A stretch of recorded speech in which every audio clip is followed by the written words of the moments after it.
Hello, you guys. Welcome to my first book club. I told you guys that we'll be starting to read Baby Mama Drama. I don't do no reading, I like listening. So here we go. Griot Audio presents an unabridged recording of Baby Mama Drama by Carl Weber, narrated by Caroline Clay, Kevin Free, Ezra Knight, and C.C. Johnson. This work is copyrighted 2003 by Carl Weber. This recording is copyrighted 2003 by Recorded Books, producer and publisher of Griot Audio. Jasmine is a postal worker who thinks she's found Mr. Right in smart dressing, smooth talking Derek. But it takes a few pointed questions from her shrewd grandma, Big Mama, to expose her man as a lying, drug-dealing hustler. Little sister Stephanie is looking for a good time, not a good man, yet she finds both in Travis. A one-night stand turns into a 3-year relationship with a marriage proposal, and she's in danger of losing it all when she starts up the fire again with her old flame Malik. And now, Baby Mama Drama. Chapter 1. Jasmine. My neck was stiff from sleeping the wrong way most of the bus ride, but I didn't let that bother me.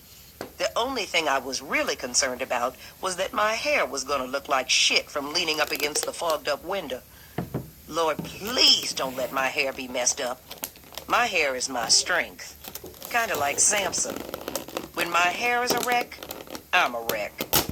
But as much as I hated what these long trips did to my hair, the thought of seeing Derek every weekend was the only thing keeping me together.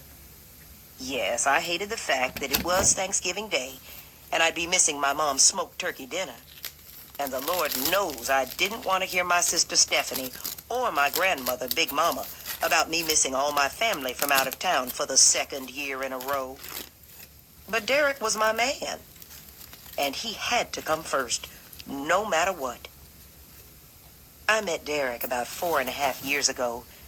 At the time, I was working in the downtown Richmond, Virginia branch of the post office.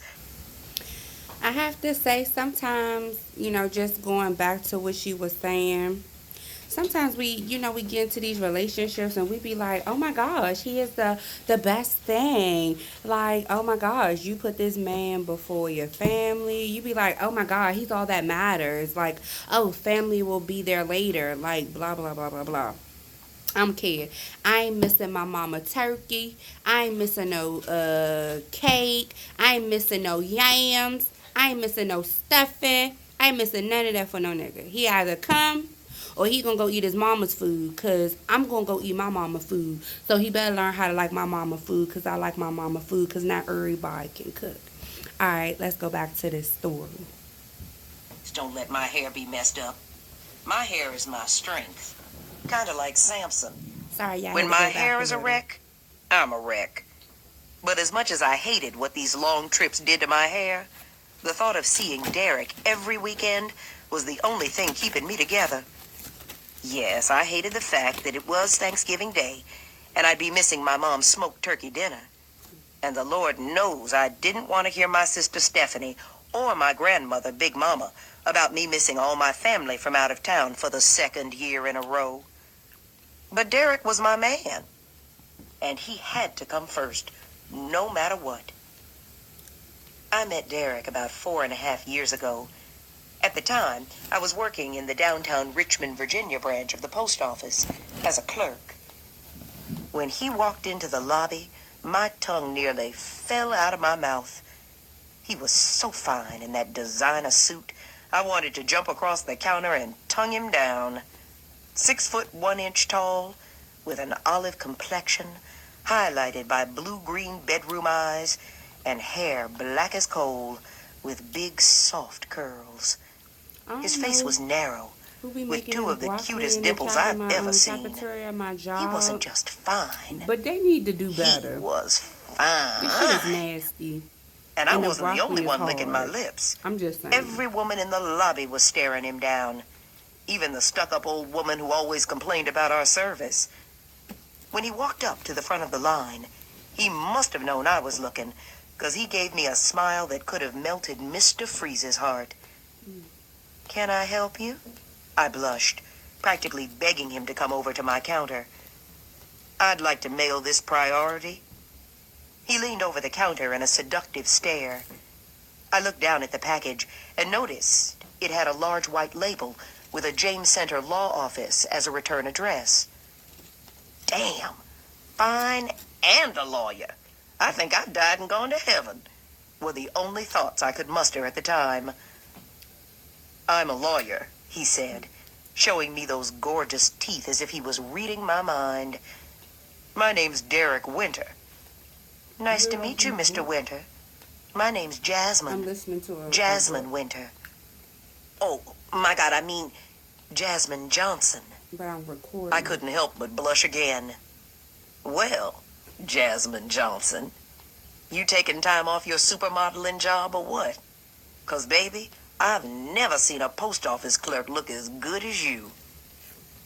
I knew it was just a line, but the way he said it made me turn 3 different shades of red. Not only was he gorgeous, he had a way with words that made me weak. He eased me into small talk so smoothly that I ended up talking to him for 5 minutes at my counter.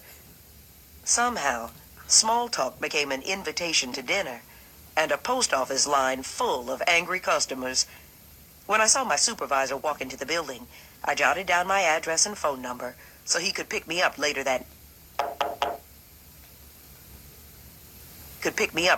night and watch the man of my dreams walk away. It took me almost 2 hours to get ready for dinner that night, and Derek, unlike most brothers I dated, was on time. There I was, standing in front of the bathroom mirror with a curling iron in my hair, trying to decide if I should open the door or just let him wait until my hair was done. I decided on the latter and ran to the front door, shouting, "Just a minute, I'm still getting dressed." I ran back to the bathroom and my curling iron, praying he would understand. I don't know how long I left him outside, but he was the perfect gentleman when I let him in. He just smiled at me with those pearly white teeth while I admired his dimples. Damn, baby. If I'd known you were going to look this good, I could have waited outside all night. He smiled seductively, looking me up and down. I spun around so he could see all the curves that my tight-fitting mini dress would reveal. Taking my hand, he led me out the door to his Porsche and whisked me away to the Tobacco Company, one of Richmond's nicest restaurants for dinner and atmosphere. Derek treated me like such a lady that night.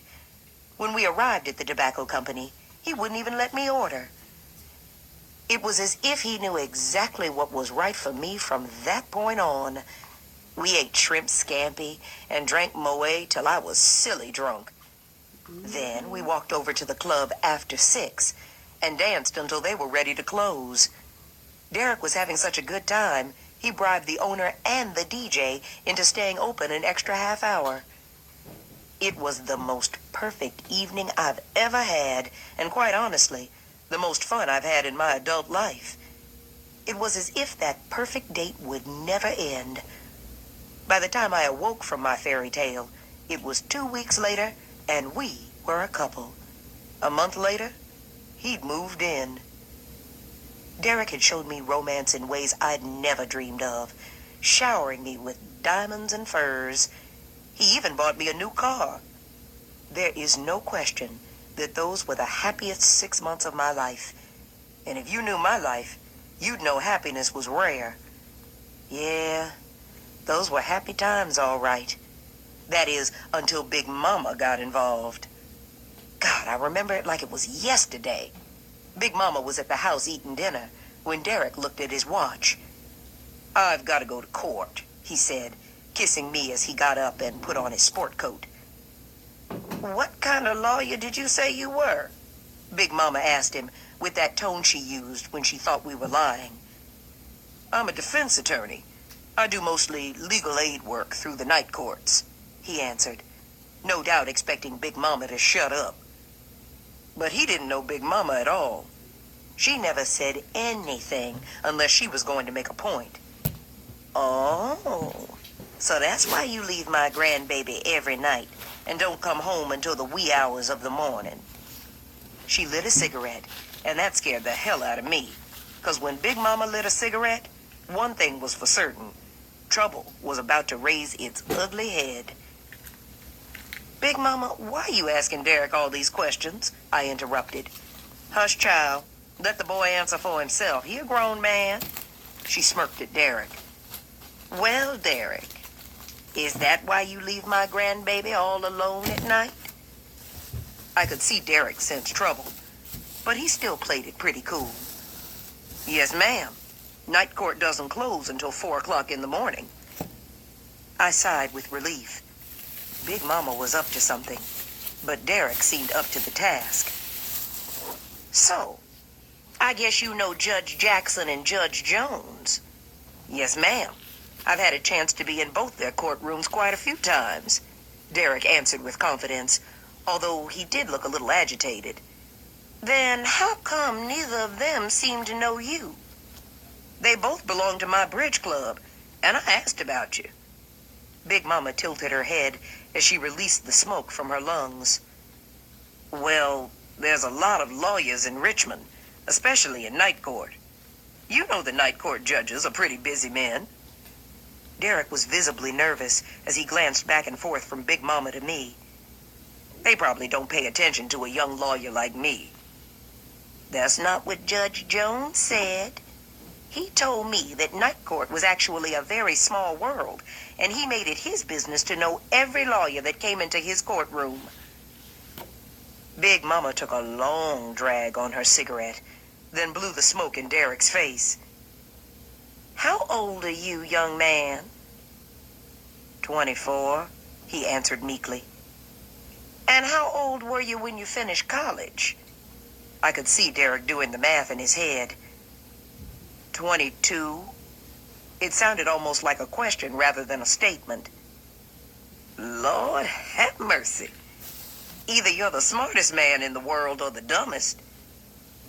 'Cause in addition to college, law school takes 3 years to complete, and your math don't add up.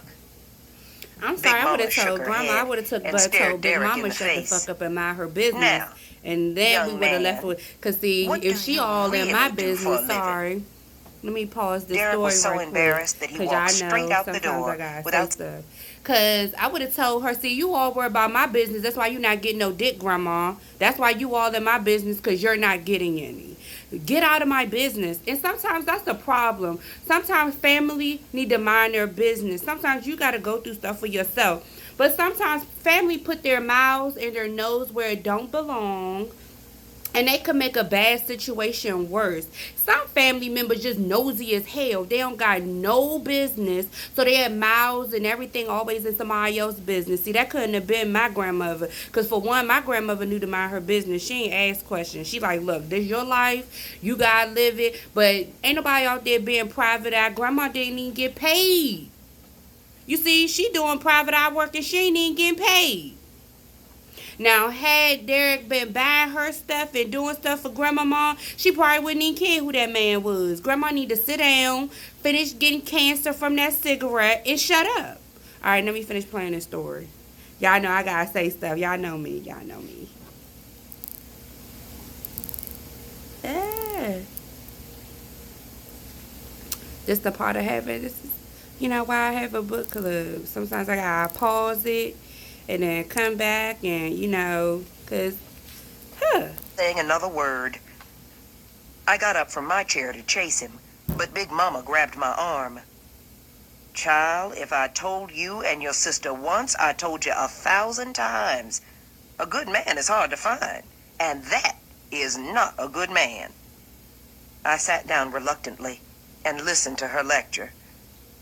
Derek didn't return home for 3 days, and I was sick to my stomach with worry. It didn't matter what Big Mama said. It didn't matter what anyone said. Derek was a good man. He was probably just a night watchman or factory worker who got caught up in a lie he couldn't get himself out of. I promised myself right then and there that if God sent him home to me, I would forgive all his lies and be supportive in whatever he really did for a living. But I must admit, I never expected what he would finally tell me. We Hey, never baby, do. he mumbled, walking past me into the bedroom. I followed behind him and sat on the bed as he opened the closet and pulled out his suitcase.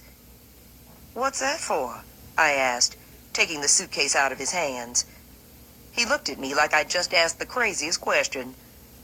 You're not leaving me, Derek. Hold on, one thing I will say. I don't like liars. So if you could lie to me about something small, you could lie to me about something big. You know, I always reference my ex. I'm sorry, y'all. But he lied to me about his mother being dead. So you see how you've already lied about something big. So there is nothing small to lie about.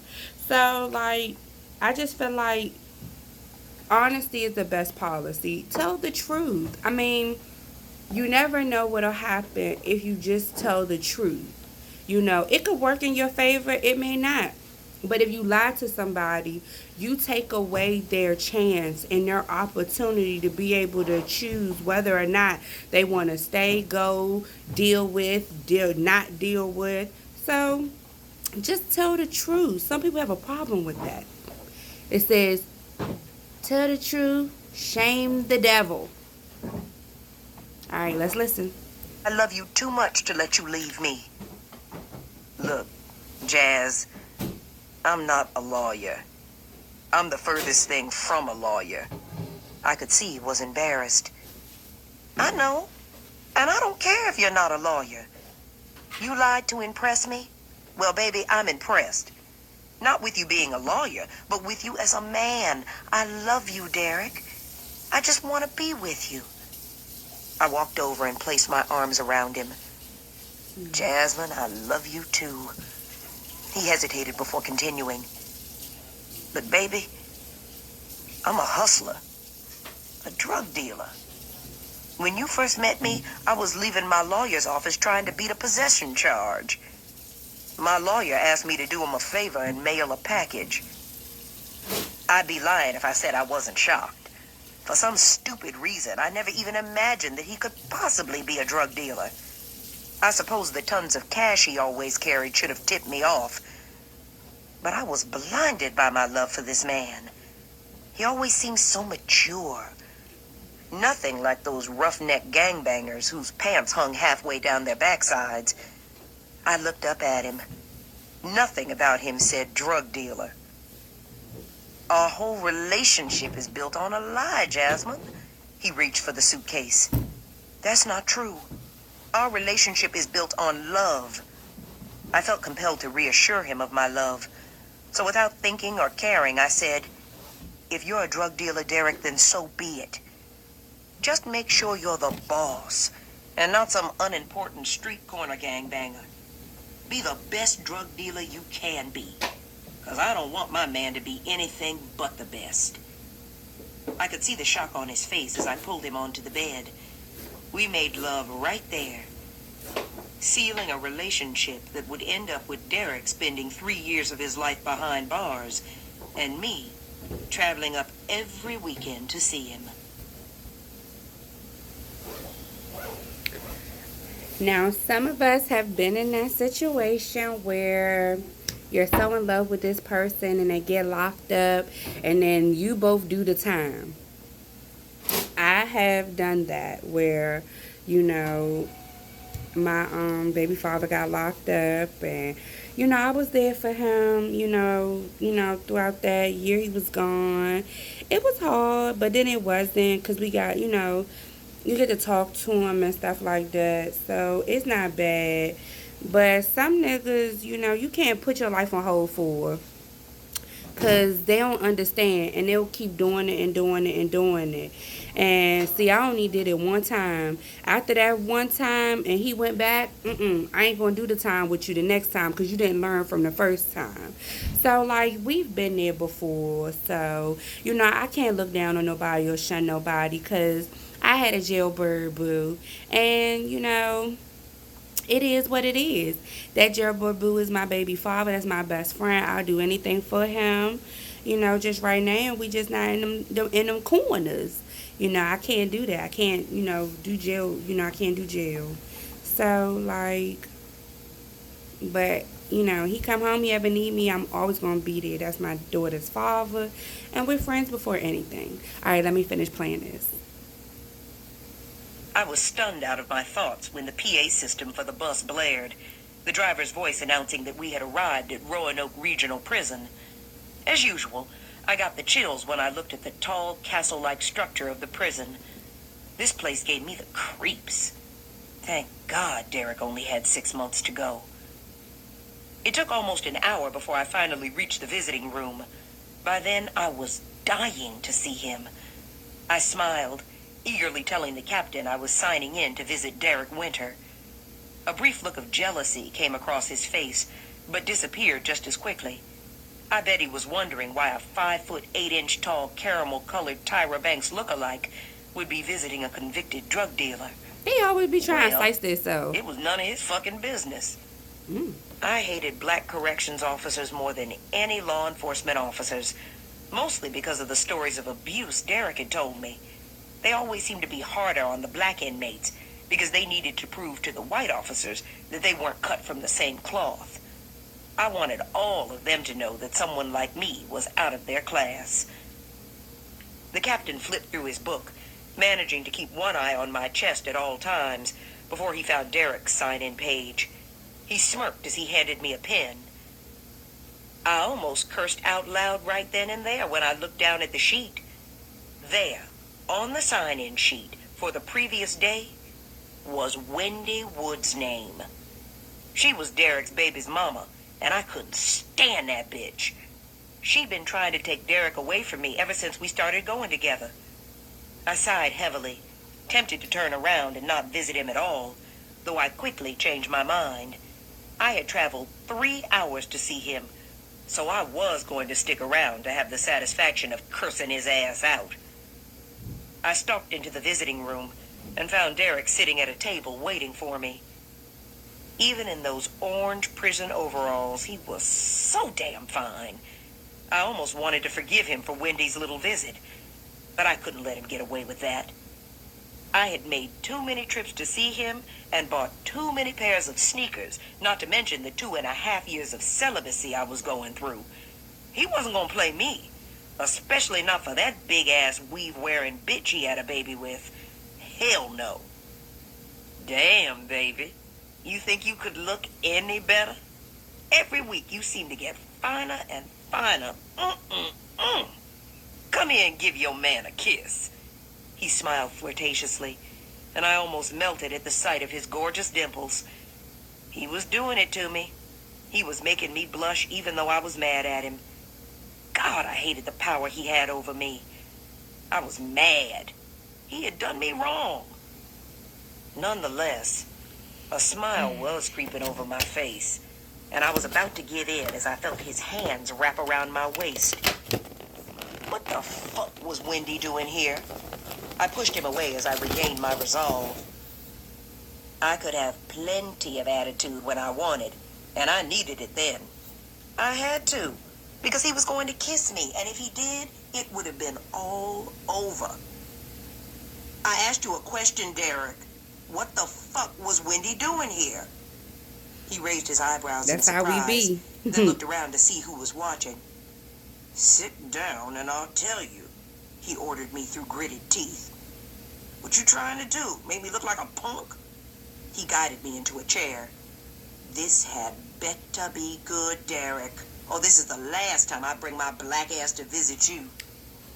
I sat down, but wouldn't let him touch me. My hands were trembling with anger. Derek was silent for a minute. I was tempted to slap him across that pretty-ass face of his, but I waited for his explanation. Finally, he spoke in a whisper. A couple of the fellas and I started a little business selling weed to the other inmates. Part of our agreement was that each of us would recruit someone to bring weed up to us each month. Now, baby, you're my woman, so there was no way I was going to ask you. I don't want you getting into no trouble. He smiled. But Derek, why did you have to ask her? You know I can't stand that bitch. I was indignant. Because she's stupid enough to do it. Wendy's not smart like you, baby. She's nothing but a hoe from the street. You're a college-educated woman. He covered his face up with his hands. I wasn't sure, but I think he was trying to hide some tears. I hated times like this. The last thing I wanted was for my man to feel like he was less than a man. Jazz. So, you his woman, he don't want to put that on you. But the mother of his child, who has his child, he'll put her life in jeopardy. Come on, bitch. Get yourself together. I know you. Sometimes dick make you not think. I think she just dickmatized. Because that sound like bullshit. Even in the story, that sound like bullshit. All right, let's keep listening to bullshit. All right. I'm going to have to wrap this up soon, y'all, because it's that work time. I love you, baby. It brings tears to my eyes just thinking about you coming up here to see me. He reached over and touched my hand. I'm just using Wendy so I can do business. She bought me 2 ounces of weed yesterday. Do you know how much that's worth in here? I didn't care how much it was worth. I didn't like it. Derek only had 6 months left to see the parole board. If he got caught, they'd give him another 2 years as sure as I was looking at him. Derek, this is stupid. You have more than enough money in your commissary. Why do you have to do this? Baby, I can make 20 grand easy in the next 6 months. I'll be able to start up a legit business with that kind of cash. His eyes lit up. I thought you were going to college. We don't need any money.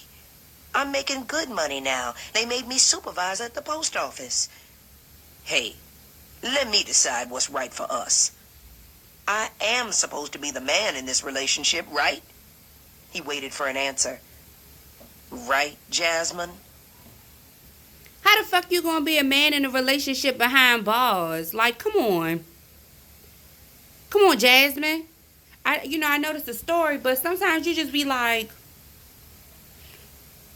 what bills is you paying? Because the last time I checked, I was buying you shoes. I was putting money on your commissary, so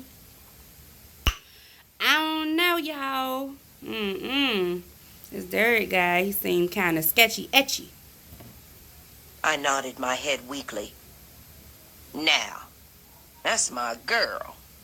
His voice brightened as he changed the subject. Come give me a kiss. He opened his arms, and I went to him. I sat on his lap and just melted against his chest.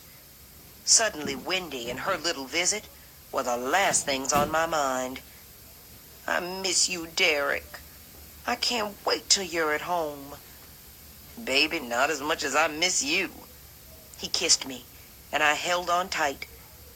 I didn't want to ever let him go. But the captain had a different idea. He interrupted us with a loud bang on the table with his nightstick. Winter, you know the rules. No physical contact after the first 5 minutes. Don't make me cut this visit short, he threatened. I slid off of Derek's lap reluctantly and made sure the captain saw me pouting as I walked back to my side of the table. He made sure I knew he didn't give a shit when he repeated his warning before walking away. I hate him, I whispered. Man, fuck that Uncle Tom motherfucker. I got something for his ass when I get out of here. Derek waved his hand like he was swatting flies behind the captain. Then he changed the subject. Did you bring me my comic books? Yeah, I bought them. I smiled. Derek and I shared Thanksgiving dinner in the special mess hall that had been set up for the inmates and their visitors. It wasn't my mama's smoked turkey, but it was all right. Then we went to what they called the rec room and made small talk for the rest of our visit. There was lots I wanted to say that I couldn't. I wanted to tell Derek how much I loved him, how hard it was being without him every day. But I knew I had to keep things casual while I was there. Derek was hurting as much as I was while we were apart. There was no need for both of us to break down and get all emotional, especially with all those other inmates around. Derek let me know early on he couldn't afford to look soft in front of those people. So there were no tears, just a lot of hand-holding and promises about how things would be when he got back on the outside. We would be together again. Inseparable. I couldn't wait for that day. Until then, I'd have to be satisfied with these visits and the small comfort they offered.